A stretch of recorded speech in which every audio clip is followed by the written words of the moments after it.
এখন আমি আছি হচ্ছে আলিপুর চিড়িয়াখানার সব থেকে ইন্টারেস্টিং যে খাঁচাটা আছে সেটার সামনে। সেই খাঁচাতে কিন্তু পাখিরা বাইরে আছে এবং মানুষ আছে এতে কিন্তু খাঁচার ভিতরে। আজকের এই ব্লগে আমরা দেখতে চলেছি আলিপুর চিড়িয়াখানার প্রধান আকর্ষণ ওয়াক ইন বার্ড অ্যাভিয়ারি এবং তার সাথে রয়্যাল বেঙ্গল টাইগার, সাদা বাঘ, জাগুয়ার এবং আরও অনেক কিছু। গুড মর্নিং সবাইকে, আমি সৃজন, আপনারা দেখছেন সৃজনস গ্যালাক্সি ইউটিউব এবং ফেসবুক চ্যানেল। এখন আসি হচ্ছে কলকাতায় একদম সকালবেলা, এটা হচ্ছে কলকাতা সোমবারের সকাল এবং আমি এখন আসি হচ্ছে ময়দানের ঠিক পাশে, এটা হচ্ছে ময়দানের মাঠ আপনারা দেখতে পাচ্ছেন।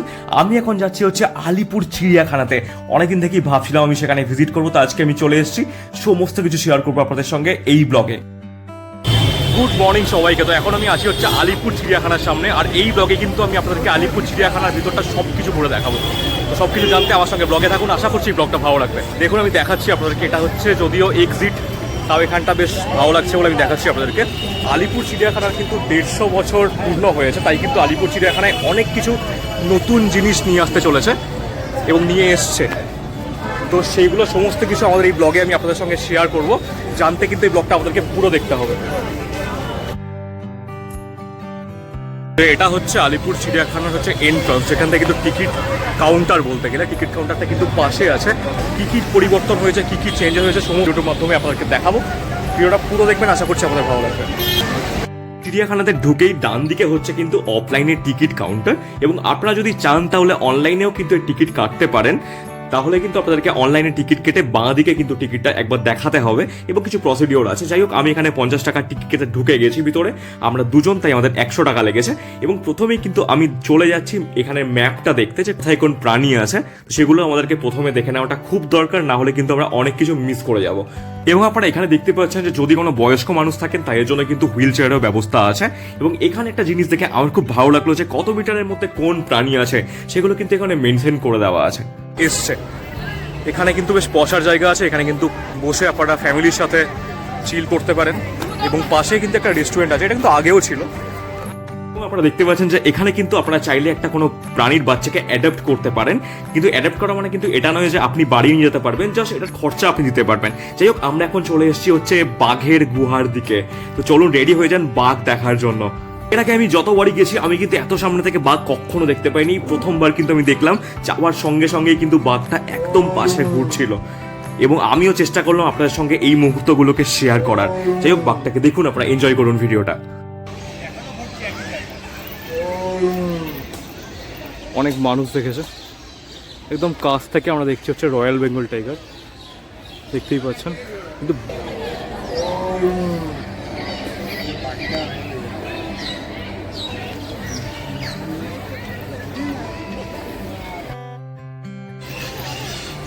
তো আমরা এখন যাচ্ছি হচ্ছে, খুব একটা বেশি কিন্তু সময় আমাদের হাতে নেই, কারণ প্রায় অন্ধকার হয়ে আসছে। শীতকালের বিকেল, অনেক তাড়াতাড়ি সন্ধে হয়ে যায়। যেগুলো কিন্তু প্রচন্ড বেশি অ্যাট্রাকটিভ সেগুলোই কিন্তু দেখা যাচ্ছে। এখন আমি আছি হচ্ছে আলিপুর চিড়িয়াখানার সব থেকে ইন্টারেস্টিং যে খাঁচাটা আছে সেটার সামনে। সেই খাঁচাতে কিন্তু পাখিরা বাইরে আছে এবং মানুষ আছে এতে কিন্তু খাঁচার ভিতরে। তো সেটা আমি এখন দেখাতে চলেছি আপনাদেরকে। এটা হচ্ছে সেই খাঁচা যেখানে কিন্তু পাখিরা থাকে হচ্ছে খাঁচার বাইরে, মানুষ থাকবে খাঁচার ভিতরে। যেটা আমরা দেখতে চলেছি সেটা হচ্ছে কিন্তু আলিপুর চিড়িয়াখানার 150 বছর পূর্তি হওয়ার জন্য প্রধান আকর্ষণ ওয়াক ইন বার্ড অ্যাভিয়ারি, অর্থাৎ পক্ষীশালার ভিতরে হেঁটে দেখুন যে কেমন লাগছে পক্ষীশালাটা খাঁচার ভিতর থেকে পাখিদেরকে বাইরে দেখতে। এবং এখানে দেখতে পাচ্ছেন অনেক রকমের কিন্তু পাখি রাখা হয়েছে, সব রকমের পাখির নাম হয়তো আমরা জানি না। এখানে কিন্তু রয়েছে হচ্ছে ময়ূর, এবং দেখতে পাচ্ছি আমি রয়েছে হচ্ছে বদ্রিকা পাখি এখানে, এবং এখানে কিন্তু পাখির খাবারও দেওয়া রয়েছে আমি দেখলাম। যাই হোক, এবং দেখতে পাচ্ছেন যে টানেলটা বানানো হয়েছে বা যে খাঁচাটা বানানো হয়েছে সেটা কিন্তু পুরো কাঁচ দিয়ে বানানো হয়েছে এবং এটা ট্রান্সপারেন্ট কাঁচ। অর্থাৎ এই ট্রান্সপারেন্ট কাঁচের ভিতর থেকে কিন্তু আমরা দেখতে পারবো যে পাখিরা বাইরে কি করছে। তো আলিপুর চিড়িয়াখানা 150 বছর পূর্তি হওয়ার জন্য এটা কিন্তু আলিপুর চিড়িয়াখানার একটা অভিনব চিন্তা ভাবনা বলা যেতে পারে। দেখতে পাচ্ছেন কিন্তু যখন মানুষরা আসছে, পাখিগুলো উড়ে যাচ্ছে, তখন দেখতে আরো বেশি সুন্দর লাগছে। এবং সত্যি বলতে জায়গাটা যদি আরেকটু বড় হতো এবং কাঁচগুলোকে যদি আরেকটু পরিষ্কার রাখা যায়, তাহলে কিন্তু জায়গাটার অ্যাট্রাকশন আরো বেশি বাড়বে এবং দেখতে আরো বেশি সুন্দর লাগবে। এবং এখানে কিন্তু মেনলি হচ্ছে পরিযায়ী পাখিরাও কিন্তু অনেক বেশি রয়েছে আমি দেখলাম, এবং দেখতে পাচ্ছেন মানুষ কিন্তু এখানে ঢুকতে পছন্দ করছেন। সবচেয়ে বড় ব্যাপারটা হচ্ছে এখানে ঢোকার জন্য বা এখানে আসার জন্য কিন্তু কোনো এক্সট্রা চার্জ দিতে হচ্ছে না। যেটা 50 টাকা চার্জ করা হয় সেটাই কিন্তু রয়েছে এবং এই 50 টাকার মধ্যেই কিন্তু এটা ইনক্লুড। দেখতে পাচ্ছেন যে বদ্রিকা পাখিদের রাখার জন্য কিন্তু এখানে ছোট্ট ছোট্ট হাঁড়ি বানিয়ে দেওয়া হয়েছে, সেখানে কিন্তু বদ্রিকা পাখিটা রয়েছে। যত সময়ে চলেছে এখানে কিন্তু মানুষের ভিড় তত বেড়েই চলেছে এবং আপনারা দেখতে পাচ্ছেন যে আমি কিন্তু এখন বাইরের দিকে চলে এসেছি। তো আপনারা দেখতে পারেন যে খাঁচাটাকে বাইরের থেকে দেখতে কেমন লাগছে এবং এখানে দেখতে পাচ্ছেন কিন্তু অনেক ককটেল রয়েছে। এখানে বদ্রিকা ককটেল পাখির সংখ্যাই কিন্তু একটু বেশি এবং এখানে আমি দেখাচ্ছি আপনাদেরকে যে অনেকগুলো ককটেল পাখি কিন্তু একসঙ্গে বসে রয়েছে, কতটা সুন্দর লাগছে দেখতে, একদম মনে হচ্ছে যেন বাইরেই বসে আছে। যাই হোক, তো এখানে কিন্তু আমরা অনেকগুলোই পাখি দেখেছি। প্রথমে কিন্তু একটা গোল্ডেন তিতির দেখলাম, তারপরে কিন্তু ময়ূর, তার সাথে ককটেল, বদ্রিকা সমস্ত কিছু দেখেছি এবং তার সাথে যে এই ধরনের হাঁসগুলো রয়েছে এগুলোর নাম আমি জানি না, খুব সম্ভবত এগুলো পরিযায়ী পাখি। তো সত্যি বলতে যদি আপনারা কখনো আলিপুর চিড়িয়াখানায় আসেন তাহলে কিন্তু এই জায়গাটা আপনারা অবশ্যই মিস করবেন না। এবং এখানে যেটা বার্ড অ্যাভিয়ারি রয়েছে ঠিক তার পাশেই রয়েছে কিন্তু আরেকটা অ্যাভিয়ারি এবং যেটা হচ্ছে কিন্তু অ্যামাজন প্যারেটের অ্যাভিয়ারি। তো আমার মনে হলো যে এটাও আপনাদেরকে দেখানো দরকার, কিন্তু আনফর্চুনেটলি এটাতে আমার খুব ভালোভাবে ফোকাস নেয়নি। আপনারা দেখতে পাচ্ছেন যে কিন্তু অ্যামাজন প্যারেটগুলো এতটা সুন্দর দেখতে যে আমার কিন্তু এটাকে ক্যামেরা বন্দি করতে অবশ্যই ইচ্ছে হলো। রয়েছে কিন্তু ম্যাকাও হচ্ছে একটা বড় প্রজাতির টিয়া পাখি। আমরা এবার মনে হচ্ছে যেটা অ্যাট্রাকটিভ কিছু একটা আমরা দেখতে চলেছি, এটা আমি লাস্ট টাইম দেখতে পাইনি। মনে হচ্ছে এখানে খুব সম্ভবত আমরা মনে হচ্ছে বাঘ দেখতে পারবো, দেখা যাক কি হয়। যেটা আমরা এখন দেখছি সেটা কিন্তু বাঘের মতো দেখতে হলো, এটা হচ্ছে কিন্তু জাগুয়ার। এবং জাগুয়ার, চিতা এবং লেপার্ডের মধ্যে বেসিক পার্থক্য সেটা হচ্ছে যে জাগুয়ারের গায়ে কিন্তু কালো কালো স্পট থাকে, আপনারা দেখতে পাচ্ছেন। এবং সত্যি বলতে এই জাগুয়ারটা কিন্তু সত্যি এত ক্ষুধার্ত এবং দেখেই বোঝা যাচ্ছে সামনে এত মানুষ হচ্ছে কিন্তু সে বাইরে বেরোতে পারছে না। লাইক মানে এটা অনেকটা হচ্ছে যে আমাদের মুখের সামনে যদি চাউমিন, মোমো এই সমস্ত নিয়ে যাওয়া হচ্ছে বাট আমাদেরকে খেতে দেওয়া হচ্ছে না, এরকম অনেকটা হচ্ছে ব্যাপার। যাই হোক, চলুন এবার নেক্সট অ্যানিমেলের দিকে আমরা যাই।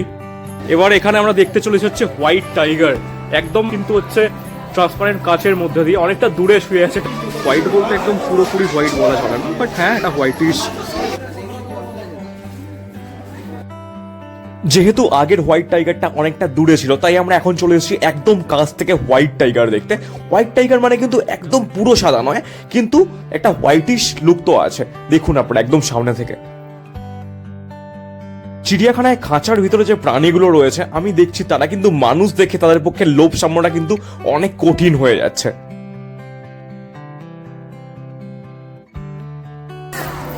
সাদা বাঘ দেখার পরে আমরা এখন চলে এসেছি ট্রান্সপারেন্ট কাচের মধ্যে দিয়ে রয়্যাল বেঙ্গল টাইগার দেখবো বলে। দেখা যাক বাঘ মামায় কতটা কাছ থেকে দেখা যায়। যখন আমি এখানে পৌঁছেছিলাম আমি দেখলাম যে কাঠের গুড়ির পিছন দিকে কিন্তু বাঘটা রয়েছে, তো আমাকে অনেকক্ষণ ওয়েট করতে হয়েছিল আপনাদের জন্য এই ফুটেজটা নেওয়ার জন্য। খুব কাছ থেকে আমি দেখাচ্ছি, এখানে রয়েছে কিন্তু হায়না, সেম ভাবেই কিন্তু এটাও কিন্তু একটা ট্রান্সপারেন্ট কাচের মধ্যে রাখা হয়েছে। হায়নার একদম পাশের খাঁচাতেই ছিল নেকড়ে বাঘ বা উলফ। জুয়ের ভিতরে অনেকক্ষণ ঘোরাঘুরির জন্য আমাদের কিন্তু প্রচন্ড খিদে পেয়ে গেছিল। চিকেন প্যাটিস চিকেন প্যাটিস গুলো খুব সম্ভবত 40 টাকা করে প্রাইস ছিল, খেতে কিন্তু বেশ ভালো ছিল। গরম গরম প্যাটিসে কামড় দিতে দিতে আমরা পৌঁছে গেছিলাম হিপোপটেমাসের খাঁচার সামনে। ফ্রন্ট ক্যামেরাটা অন হতেই নিজেকেও কেমন সেরকমই দেখতে লাগলো। সেখান থেকে একটু এগিয়ে আসতেই আমরা সিংহ মামার দেখা পেলাম। সিংহ মামা বললে ভুল হবে, এটা ছিল সিংহী মামিমা। যাই হোক, এরপরে আমরা পপকর্ন কিনে নিয়ে চলে গেলাম হচ্ছে জিরাফের কাছে এবং জিরাফের সাথে নিজের প্রচুর মিল তো অবশ্যই পেলাম। বাই দ্য ওয়ে, আমরা এখন আছি হচ্ছে এজরা হাউসের সামনে। এই যে হলুদ মতো বাড়িটি আপনারা দেখতে পাচ্ছেন এটাই কিন্তু এজরা হাউস। 1877 খ্রিস্টাব্দে মিস্টার ডেভিড এজরা চিড়িয়াখানাকে 2টো জিরাফ দান করেন। তার নাম অনুসারে এই বাড়িটির নাম হয় এজরা হাউস। তারপর আমি চলে এসেছিলাম জিরাফের পাশে থাকা এই হাঁসগুলোর কাছে। তো এই হাঁসগুলো আমাকে জানায় তারা বাচ্চাদের অত্যাচারে অত্যাচারিত। এরপরেই আমাদেরকে পেরোতে হয়েছিল একটা লোহার সাঁকো, ঢোকা যাবে না। তো ওই বার্ড অ্যাভিয়ারিতে যিনি গার্ড ছিলেন তিনি বললেন যে সাউদার্ন স্কিমার বলে এই পাখিটার বাচ্চা হয়েছে, তাই আমি এখানে চলে এলাম। দেখুন বাচ্চাগুলো কতটা কিউট লাগছে দেখতে। আর এই পাশেই আর একটা ময়ূরের মতো একটা পাখি ছিল, আমি জানি না এটা কি প্রজাতির ময়ূর। তো এই আমার ক্যামেরা দেখে একটা অদ্ভুতভাবে তাকিয়েছিল, বুঝতে চেষ্টা করছিল এক্স্যাক্টলি কি হচ্ছে, তাই আমি ওকেও একটু ক্যামেরা বন্দি করলাম। তো এখানে আমি অ্যানাকন্ডা দেখার জন্য চলে এসেছিলাম, কিন্তু সেভাবে কিছু দেখতে পাইনি।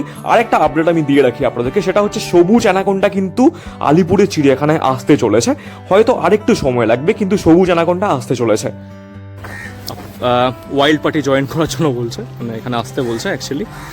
তো এখানে রয়েছে হচ্ছে কুমিরটা সুন্দরভাবে এখন যদি রোদ চলে গেছে তাও এখন রোদ পোয়াচ্ছে, গায়ে একদম শ্যাওলা পড়ে গেছে। এখানে রয়েছে কি কি করা যাবে না পশু পাখিদের সঙ্গে। এখানে রয়েছে হচ্ছে খাবার খাওয়ানো যাবে না, মনে হয় কোনো মানুষ এখানে ভাই কুমিরকে খাবার খাওয়াতে হবে। এটা হচ্ছে রেপটাইল হাউস, বাট যেহেতু এখানে ভিডিও ফটো কিছু করা যাবে না তাই আমি বাইরে থেকেই নিয়ে নিচ্ছি। যেখানে আপনাদেরকে ঢুকতে দেবে না সেখানে যেতে যাবে না। এটা খুব সম্ভবত আছে হচ্ছে ঘড়িয়াল, যেটাকে বলা হয় বাংলায়। এখানে কোনো পোস্টার নেই, বাট সম্ভবত আমার সেটাই মনে হচ্ছে। আমি দেখাচ্ছি আপনাদেরকে, মুখটা কিন্তু একটা ছুঁচলো, খুব সম্ভবত এটা ঘড়িয়াল। যে হরিণগুলো দেখতে পাচ্ছেন কিন্তু বেশ বড় সাইজের হরিণ রয়েছে। অনেকদিন পরে এরকম ধরনের শিংওয়ালা হরিণ দেখতে পেলাম। এখানে রয়েছে হচ্ছে ক্যাঙ্গারু, বাট এখানে আনফর্চুনেটলি কোনো ক্যাঙ্গারু নেই। খুব দূরে একটা বেজি ঘুরে বেড়াচ্ছে,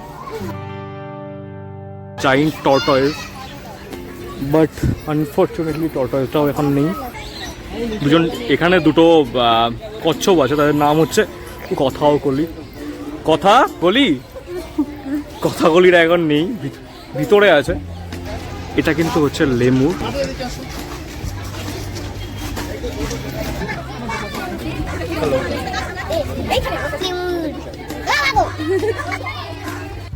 তো এখন আমরা চলে এসেছি কিন্তু জেব্রার কাছে। দেখতে পাচ্ছেন জেব্রা যেরকম গায়ে রয়েছে ওরকম স্ট্রাইপ, তার সাথে কিন্তু দেখতে পাচ্ছেন যে গেটটা করা হয়েছে সেখানেও কিন্তু ওরকম একইভাবেই কিন্তু কালো রকম স্ট্রাইপ দিয়ে করা হয়েছে। এখানে রয়েছে হচ্ছে সিম্প্যাঞ্জি। চলুন সিম্প্যাঞ্জি দেখা যাক কোথায় রয়েছে মিস্টার সিম্প্যাঞ্জি।